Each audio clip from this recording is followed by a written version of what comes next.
What's up, y'all? I'm your co-host, Kales, And it's Dre. and this is Vibes from the South. Week 3. Yup. We All in right, it. so we in week 3. Let's get it. You know what I'm saying? They say if you don't work, you don't eat. So, you know what I'm saying? We definitely working per usual. Mhm. Welcome to the hottest up-and-coming podcast. This is Vibes from the South, week 3. And Yes, sir, today, we're going to talk on various topics from sports, finding your purpose, and we're also going to talk about self-sabotage and ways to overcome that. So, Yup. speaking of self-sabotage, we're going to open up with the definition of it. So, self-sabotage is when people do or don't do things that block their success or prevent them from accomplishing their goals. It can happen consciously or unconsciously. Self-sabotaging behaviors can affect our personal and professional success, as well as our mental health. So, speaking on that, self-sabotaging is, it's sort of a bit of, a more enhanced word of the word stress. Yeah.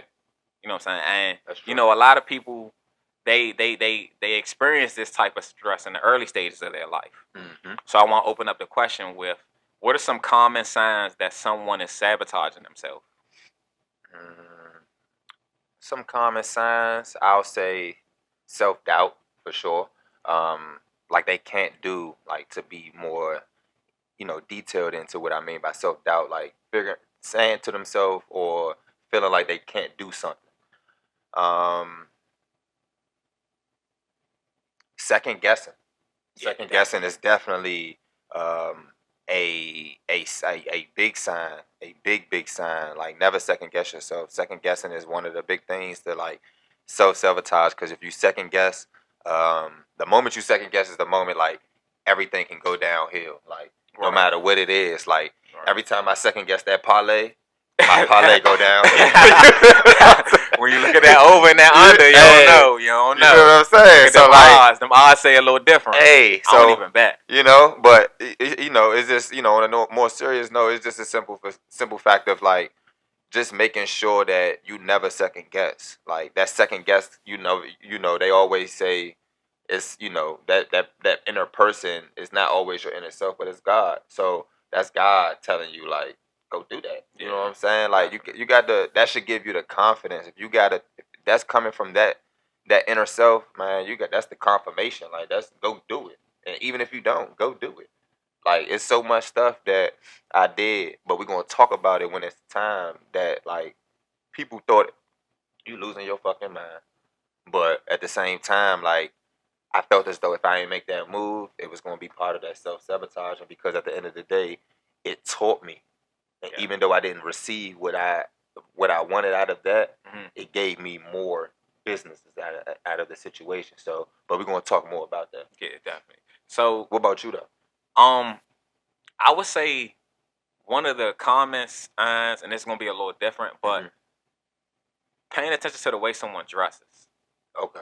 It's like, in society, and we're gonna touch on this topic as well. It's like, society always has this certain type of, I guess, figure that you should be looking at on social media, not in real life, and the qualities of, like, being a real man. No, I'm not talking about that. I'm saying, like, social media, like, you gotta look the flies. You gotta have the shiniest chains. You gotta have the most females, and it's just like, to someone who has self-doubt, which is something that you touched on, they feel like they have to keep up with that to actually have the confidence within themselves. So I think that's definitely one of the things that are one of the common signs when you pay attention. Like, you don't really want to pay for this designer stuff. You want the liquor store white tees. Like, it's nothing wrong with them. Nothing wrong with that. Or the H&M white tees. I just or had one something like that. The other day. Like, you feel me? We ain't about to do that. Or you could just, just whatever is in your budget, whatever that you know that you actually can afford and that you actually need, and not necessarily what you want all the time. So that's one of the common signs right there. And that's that. Not to cut you off, but that's that saying that they used to say: you can't have champagne taste with bare money. Yeah. Oh, I ain't never even heard that. Never heard of that one? That's a crazy combination, though. You got that's right. OG. Ask Pops about that. Saying he'll tell you about it. And, like, that's definitely what that means. Like, you can't live above your means. You can't want a Lexus, right? But you got a Honda Monday. You know what I'm saying? Facts. Like, you can't just do that. Just like you can't want this townhouse, but you got apartment money. it's different because you got HOA fees, you got all these different fees and things, and you got to sustain, excuse me, to continue to live there on top of, your mortgage and your water bill and your gas and everything else and so forth and so forth. But, Definitely. So since we're touching on the social factors, what are some social or more so cultural factors that contribute to self-sabotage? Your environment. Definitely the environment. For example, our environment, Southeast, everybody feel as though the less of the resources, the less of the opportunities and things that you can do for yourself. Yeah, and they also, you got to deal with the already what's the word I'm looking for? I can't even think of it right now. That's crazy. Opinions. Let's just say that. Let's start. I want to use something else, but opinions, right? Already the other opinions that they already have on people that come from Southeast. Yeah, facts. You also got to think about that and how, people gonna think, oh yeah, he's a 3.0 student, but he grew up in Southeast. So what is his character really like? Like, you know what I'm saying? Those are some of the things that create self-sabotage. Exactly. And as far as cultural factors, I would say cultural factors would be,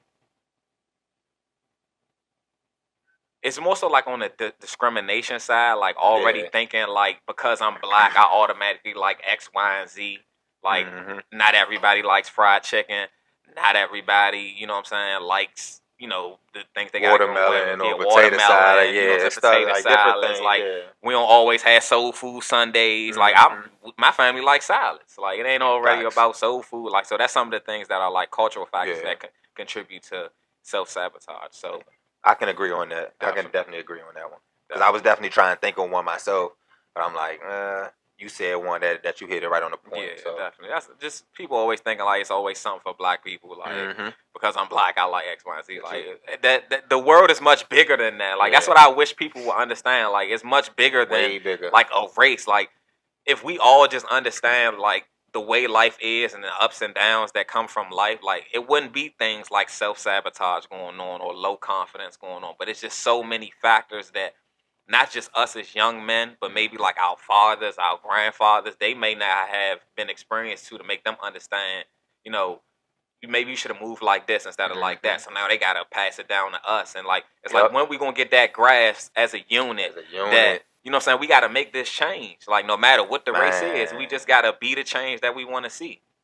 And I'm glad you said that point because that's something that I preached at my baby shower when my oldest was born, when Harley was born. Like I'm like, we got to change generational bullshit. I'm gonna just cut to the point. Like the things that our parents used to do and our parents used to do. Like we got to stop that someday, especially if it's hindering how we can really be or like what our next steps can actually be. We got to stop certain things or not even that. Just simply don't act upon the things that you see. It's they call examples for a reason. They call lessons for a reason. Right. It's up to you to gather and get the important information from those lessons, and and see how you're going to go about the situation. Because at the end of the day, like everything happens for a reason. So you're getting treated this way for a reason. So what you're going to do about it, and what you're going to do to in the future for your kids to be better.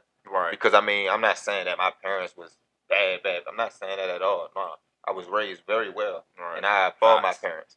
But I know the life that they prepared for me. I know I want 10 times better for my kids. Exactly. But that shall always be the fact, no matter whom it is. Right. Whenever you have kids, you should want better for your kids. You know what I'm saying? So it's not like, oh, you bashing your. I'm not bashing. Right. It's the simple fact that at some point, we gotta just grasp that change. That this is what they think our life is, and this is what the reality of what our life is going to be. Yeah, we can't just be okay with the norms. Like, that's it. Like I'm not okay with the norms. I'm not. I want to wake up different. Yeah. Let's start that somewhere. You know what I'm saying? So that's my input. So let's talk about overcoming, self-sabotage and finding your purpose in life. So, what are some strategies or techniques that individuals can use to overcome self-sabotage and move towards their goals? Techniques. I'll say, for one, pray. Yeah. Definitely keep God in every situation, but most importantly, like, you just gotta push it. You gotta push through. Yeah. Nothing in life that's deserving is easy. You know, so you're gonna have those mishaps, like we said on the last episode. So you gotta keep going. Gotta keep going, keep pushing, and just keep trucking forward until you reach the goal that you want to reach. You know, no matter how many times you fail, it's not a count on how many times you're failing. That's not a thing. You don't get 1, 2, 3 times to fail. Right. You know what I'm saying? So it's not like it's a time game. It's not one of those. It's as simple as it may take you 1, 2 times. It may take you 1 time. Yeah. It may take you 6 times. It don't matter. At the end of the day, it's gonna get the same result.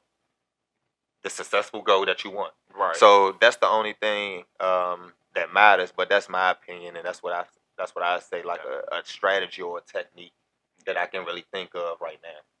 For me, I would say more so of treat your body like a plant.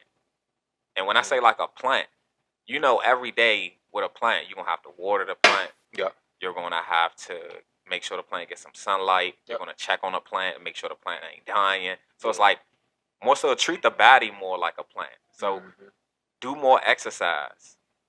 You know what I'm saying? Eat more healthy. Read.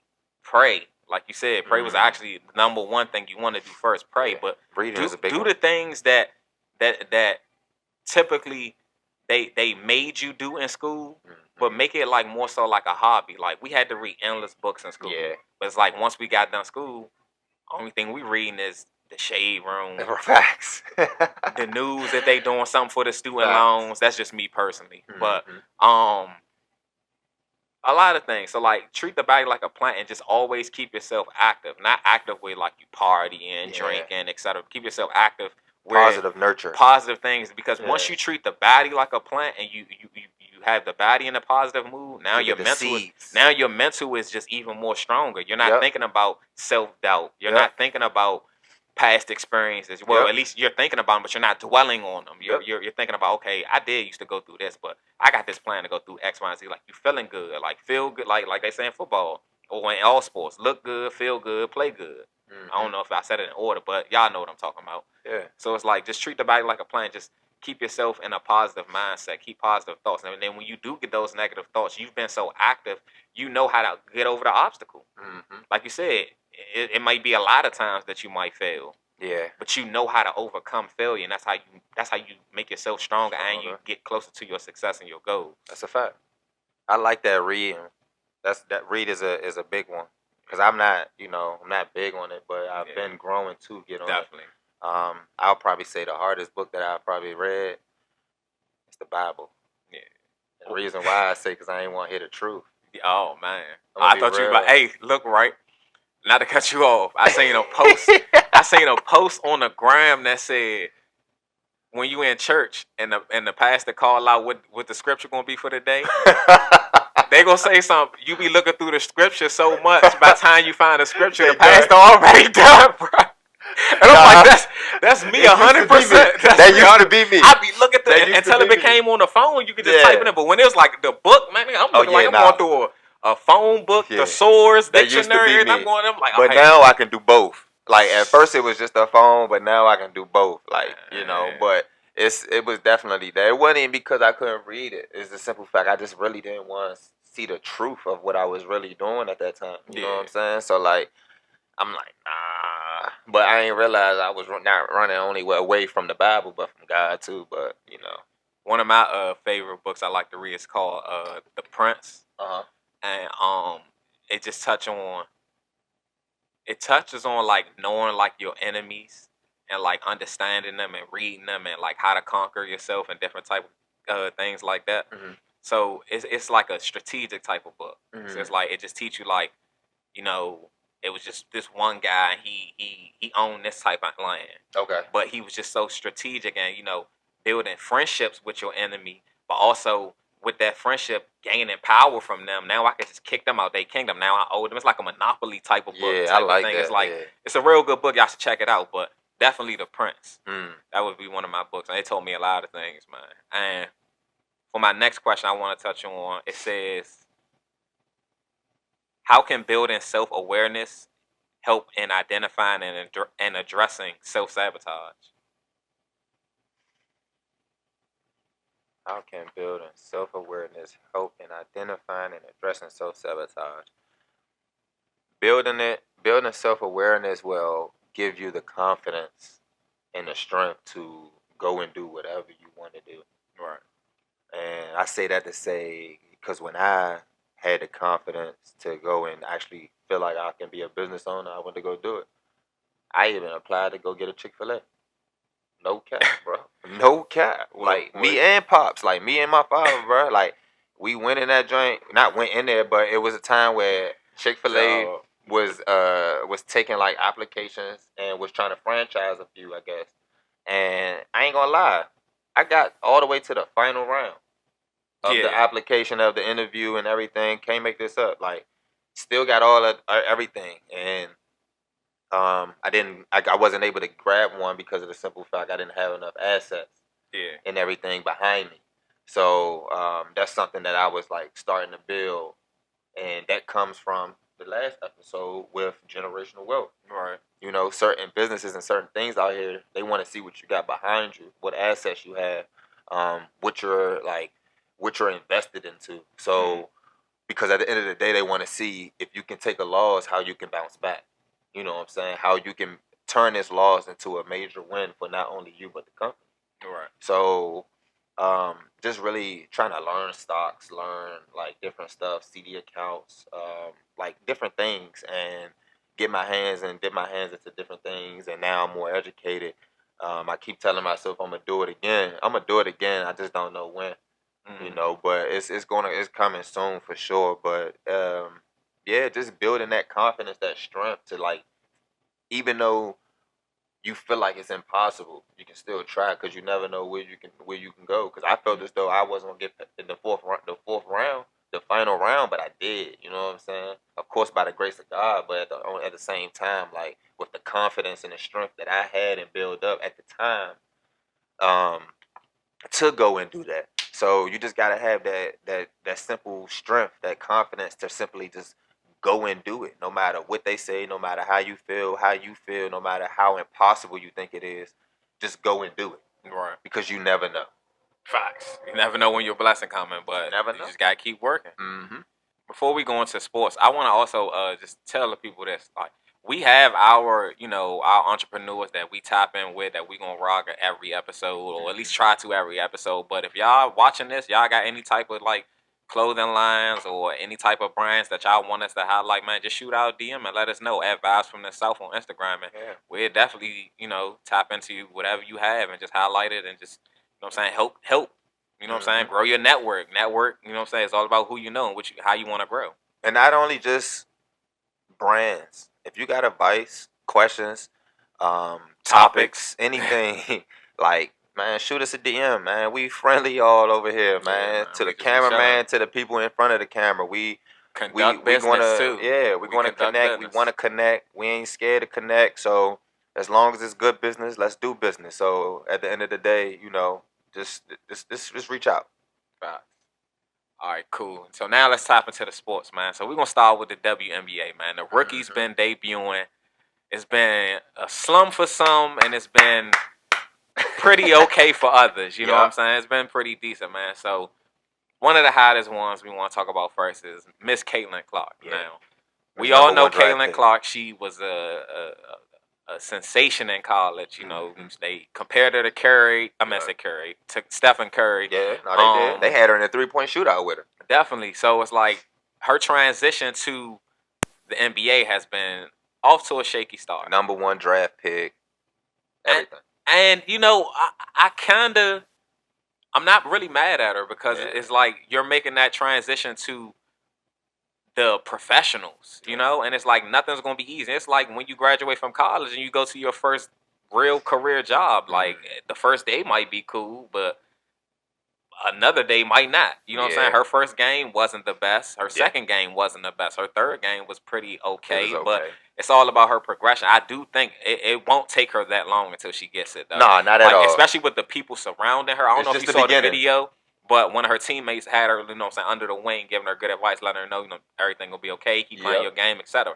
As long as she keeps that, you know, supporting cast around her, she gonna get it quick. She gonna be good. Because she can shoot. Yeah. And she can play. She has the like the skill set. She just got to get adjusted to the environment. So it's only a matter of time before she start clicking. I ain't saying she about to come out here dropping 60 and 30 and shit, but she's gonna be more of her game is gonna show. What you wanted to see in college is going to be shown at some point in time. Yeah, I feel like everybody was so hyped, and it was so much hype around her. Yeah, that plenty people expected a certain thing and a certain performance from her. Yeah. When they have to understand that, you know, she's still young. For one. That's number one. Yes. 2, she's a woman too. Yeah, she's a woman. 3, she's a woman first. Yeah. Then she's young. Let's start there. Yeah. Then 3, she's a rookie in a veteran league.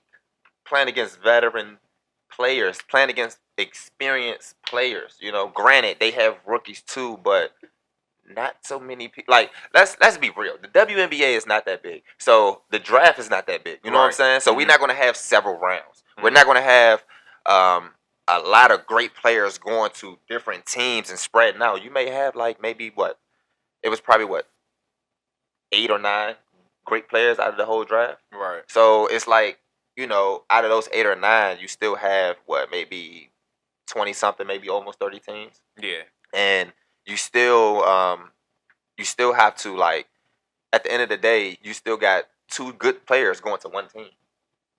So that's still eliminating a lot of these teams from progressing and from being good.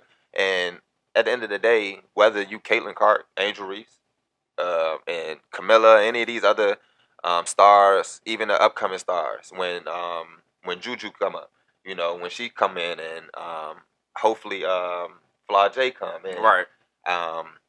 They still have to adjust. So at the end of the day, it's about adjusting. Mm-hmm. So as long as you adjust, and as long as you continue to push, continue to work, continue to put in that work that got you there, you're gonna be good. Right. Because I mean, that shit don't last forever. Yeah. So. And that just go for not even just Caitlin Clark, it's all of them. Like Angel Reese, she's been playing solid. She's been playing solid. She's probably been the most the one that's most constant. Yeah. Like that's probably it. I mean, yeah. Her game is kind of showing more compared to the others. Yes. It's all about the systems too. It's like the system that she in. Like she's a taller type of person. So it's like she's able to be more dominant than other taller people versus Caitlin, she's seeing probably a lot more doubles. A lot more she's on the ball more. Speedy people, more speedy defenders. Those Pat Beverly type of players. She's facing that. You got a ball handler versus somebody that can post that's up. That's a pure lockdown. You know what I'm saying? Something like that. So, no, that's a fact. You know, moving on to the next thing. Let's talk about the NBA. So, okay, who you got going to the finals? Timberwolves in Boston. It's 2-0 right now for the Timberwolves. They 0-2 right now. Dallas up 2.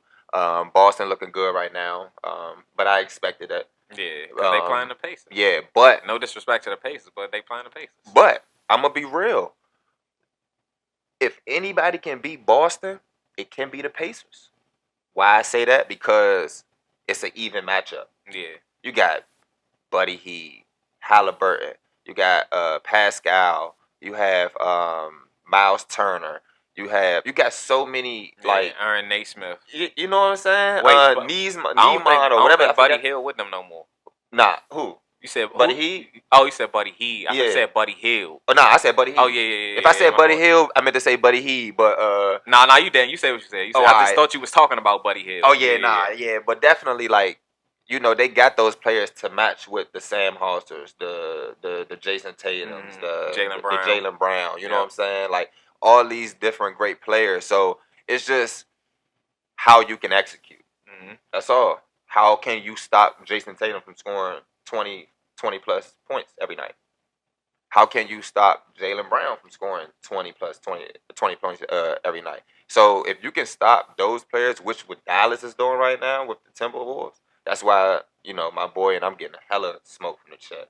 Because, you know, I was giving them smoke with KD, but Man, Dre, what's up? Sending me links and stuff from Hater Report. I'm like, come on, dog. Yeah. Come on, dog. Like, I ain't trying to see this, man.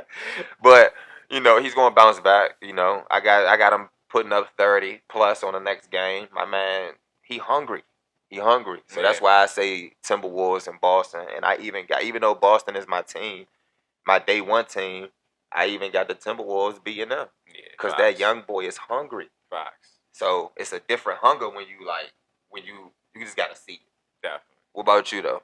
I got the same. Well, I don't know, man. I think the Mavericks gonna win because it's like I was watching the game yesterday. It's like Luka plays so slow. Like if I was in the league, like he would blow my shit. Like this nigga dropping 36 and be playing like he missed Daisy. Like Daisy. Slow as shit, and that should be straight money. Like.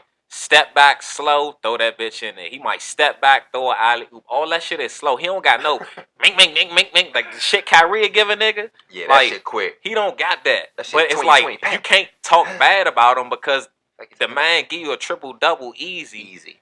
Run an offense easy. I think he had a triple double yesterday too. You feel me? All that like the nigga had like 11 assists and it was like 10 minutes left in the fourth quarter. And then it's like. Even if you try to stop and 9 rebounds. Yeah, you can't stop that shit. You try to stop. Keyword, try to stop Luka.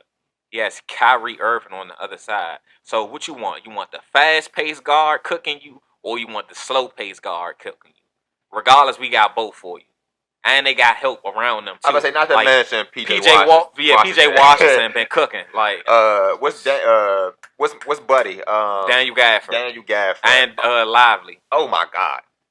So I think I was mad. I ain't put them on a lay yesterday.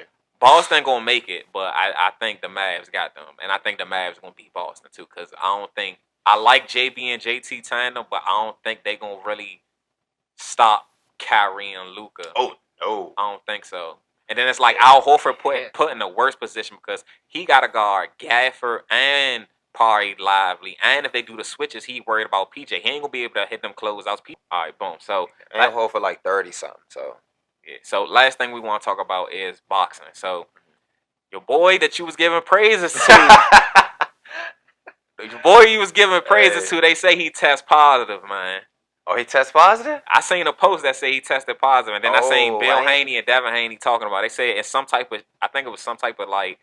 Something in his hair or something they tested or something. It was something that they tested, bro. Oh, I gotta look it up and I'm gonna tell you. But if y'all who tapped into boxing, y'all know what I'm talking about. It was a post that was out saying that he tested positive for some type of substance, and now he's saying he ain't never used it or nothing like that. But I'm interested in knowing how they about to go about this because it's like even if he did test positive and they take the loss away, he want to forfeit the belt. The footage is still there though. Yeah. Like. How many people gonna still look at that video of Ryan Garcia and Devin Haney and be like, man, he still knocked them out. So it's like then when they fight another time, the odds still gonna be in Ryan's favor because it's like how much of that substance really was helping him. I'm not a boxer, so I'm just tapped into the sport. Yeah. So it's like how much of that, whatever he was using the substance, really helped him. And where did it help him? Did it help him like in his power, or did it help him when he was countering and knocking him out? Like when he was taking them punches in his side and not moving, like. That's the part I'm interested in knowing how they gonna go about it with that, but because it's not like he look like he on big steroids. Yeah, facts. So that's why I'm like when he came out with the video and I'm looking at him, I'm like, I mean, it don't look like he on steroids. So like, what the fuck? Yeah. Like, what is the problem? And then like, but when he was overweighted, things like that, it came back to him. I'm like, okay, like. Shit like that makes sense. Yeah. Why he was overweight. Yeah. So, like, I mean. And a nigga he said Floyd told me to come 2 pounds over. So, imagine saying Floyd told you come 2 pounds over and you get tested positive for some type of substance. Now, you got the eyes on Floyd. Like, you got one of the biggest boxers in like, come on now. You should have kept that to yourself. Just say, I just gained 2 pounds because my team just prepped me like that. That's all. But. I mean, I don't know. I mean, sheesh. That's tough. Yeah, man. But y'all know, man, before we close out of here, man, we always close out with 2 quotes that we want to just share to anyone watching this who may or may not be going through something. So, the first quote, I'm going to read this one. You can take the second one. Okay. It says, the only way to find yourself is to lose yourself in the service of others.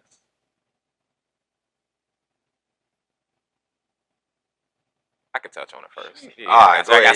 I see it was deep. I kind of tapped into some deep ones. I seen the topic was self-sabotage, so I just wanted to have as much relatable quotes as we could. But what that means to me is you got to be able to not become your environment. Like, it's okay to become a product of it, meaning like this is where it all started, but don't become your environment. Like, don't become all those negative things that where you feel like I gotta be around this certain type of crowd to look cool. I gotta be at this type of spot to be somebody. When really you just gotta be you. When you be you, you go super far in life. Like, it's nothing like this is you. Like, you came in this world alone, you go die alone. So why would I want to be anything other than myself? Granted, and it's like always, and it's like when you're around your society and your people, you. That's why people say. Sorry to go away from this, but that's why people say be careful the company that you keep and the environment that you keep yourself around, because you really become that. Like, you got to be around like positive minded people. Because when you get around these people who are like knuckleheads and X, Y, and Z, the more you around that, the more you start thinking like that's what it's okay to be a slacker. It's okay to be a drunk. It's okay to be any type of drug addict. You know what I'm saying? When you go around that so much, it's so easily, unless you're just somebody that just be like, okay, I could just be around this person and just be okay. But everyone's not like that. So you got some people out here that's really easily influenced. So it's like, it's great to know who you are first before you start putting yourself around people who may or may not be like-minded thinkers. Makes sense. Yeah, I can agree on that. Well put, brother. The second one, knowing others is intelligence. Knowing yourself is true wisdom. I'm gonna say with this quote, I feel like this means is knowing others is intelligent. Like, me knowing that you can do whatever you want to do, knowing that you're intelligent, you're smart, knowing that you can go as far as possible, knowing that you are going to be successful. That's all cool. Yeah. But knowing I can do the same thing is even more wisdom. Because at the end of the day, the same motivation and the same energy that you can give somebody else, you can give to yourself. Facts. You know what I'm saying? So practice what you preach. Practice what you preach. And a lot of my friends can really say that. Like, no matter what they do, anybody that come to me with anything, like, bro, I'm trying to do this. You can do that shit, bro. Yeah. Go do it. Like, why Facts. Not? Facts. Go do it. Everybody, anybody that ever ran any type of idea, business towards me about they think about it, I be like, man, just do it. Because it's like, end of the day, if you don't, you want to live with knowing what could have happened or what did happen. Yeah, like, man. It's just like, especially with me being 28, I always think about that. Like, it's so many opportunities I think about back then that I missed out on that could have put me in a better position. But it's like, I also think about what kind of position I want to be in when I'm 40. I don't know what I'm going to look like when I'm 40. I don't know what I'm going to look like when I'm 50, but it's going to come here. Yeah. But it's like, I got to I got to leave that alone and let that just always be lessons. Yeah. And just focus on where I want to be. Not where nobody else want me to be. Where nobody, granted, I take, criticism, but I'm not looking for nobody's opinion every day.